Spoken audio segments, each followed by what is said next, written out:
This is the kind of moment at Glen Dye where, if you've been in one of the cabins or cottages, where you actually realise that you're really in the Highlands, because you come out of the woodland and then suddenly there is this absolutely mega view.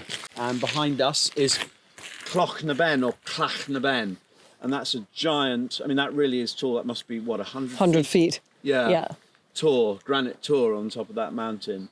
And if you go behind, if you look over there, you can see a larch wood, which is the wood where the trees have gone brown. And beyond that, there's a steep valley. And the myth is that the devil, that's called the Devil's Bite. And the myth is that the devil took a bite out, didn't like the taste of the granite, and spat it out on top of the hill. And that's Clach na Ben. That means rock on the hill. Rock on the hill. Yeah, we're good with that. And then, actually, that means rock on the hill. And then over there is an area also equally imaginatively called Back of Stone. Seriously. And this is Miller's Bog. So anyway, we're about a kilometre from the Stedding cottages, and about 300 yards from North Lodge, and about a kilometre from the sawmill. So let's get going. Come on, Flash. Come on. Come on. Come on, go. Come on. When you're here, you're living in woodland, and then just outside that woodland is the kind of the open hill. The wide expanse of just wilderness that goes on for miles and miles and miles. We're just about to go on the Charr Loop walk, which is I think it's about 6 miles or so. Yes. And it's a loop along the River Dye, and then you come back over the hills, and it's called the Charr because we end up at halfway at Charr Bothy, which is where a river called the Charr joins the River Dye, and that is definitely top 5 magical places on Glen Dye.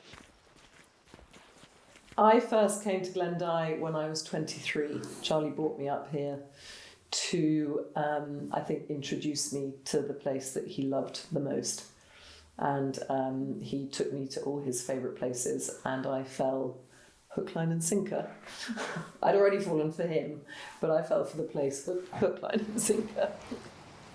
We are at the Rickety Bridge. It's called the Rickety Bridge because down there, which we'll walk down to in a minute, is the remains of an old bridge that went across the river into the woodland on the other side. But many, many spates of the river have washed the bridge away. When I first came to Glen Dye, you could still just about cross it. But now there are a few bits on this side, a few bits on the other side, but nothing in the middle, all being carried away by the Dye.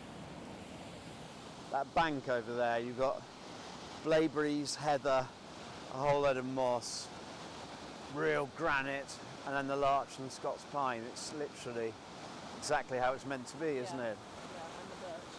In winter, when we first came up here, and we don't get winters like that anymore, when the children were little, we'd have endless snow days when they couldn't get to school. So we'd bundle them up in their snowsuits and usually make it as far as the bridge. They loved climbing the banks in the snow, and that's a great memory.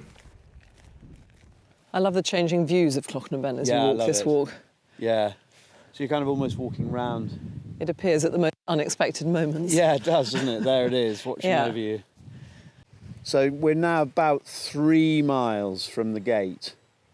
Maybe not quite. And just the river curves, you come down over a little burn down there. And there's an incredibly rickety bridge over there. And I do think one of the most civilised things about the law in Scotland is that people can, go on footpaths anywhere. And there isn't really such a thing as sort of, private landscape. And so, you will come across, occasional people on those walks. But on the Charr Loop, you won't come across many at all. But you've got to do it. If you're coming to Glen Dye, you've got to do the Charr Loop. That's my advice anyway. Mummy keeps bribing me with treats. So you turn right at the top of the hill to go back to the cottages. But it's definitely worth making this diversion, which is probably about 500 yards from the junction, down to this lovely place called the Charr. I think this one, literally, possibly the place I love most on Glen Dye, actually. It's definitely up there with my top favourite.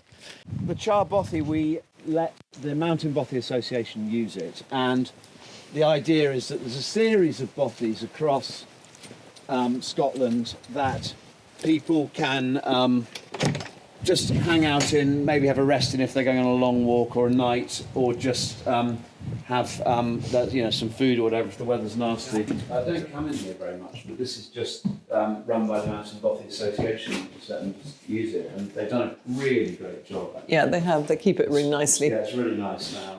You definitely need to bring your own camping kit. Yes. I love this place. There. Oh. Camouflaged. This is where the three rivers meet, and so the two rivers run into the Dye, and then the Dye swells and goes on down the glen. It's quite unusual, isn't it, to have three rivers?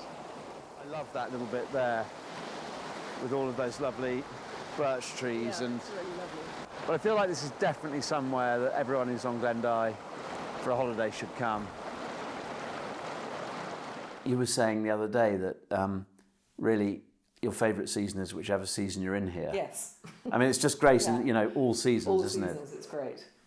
And actually, all seasons give you a different viewpoint of it, and different emphasis. I think at this time of year, it's particularly the trees. In August, it would be the heather, and it just makes you look at the landscape in a different way. I love this bit when you come down. And the colours of those larch Yeah, against the sick are amazing. I think it's the best. Is this the best time of year? I don't know. I love it. I always say that, and then I say it when it's Each spring. time of year Yeah. is the best time of year when you're in it. Even I think. winter. Even Yeah, winter. I agree. Even winter. I think you're right. That's just that's sort of the optimist view, isn't it? Just when you're in it. It's I great. love how the Dye curves round here. Yeah, so do I. You really get a sense of sort of where it follows where it can go, doesn't it? Yeah. Come on. Nearly back now. Yeah. What a lovely walk that was. Come on, Fleshy. Come on.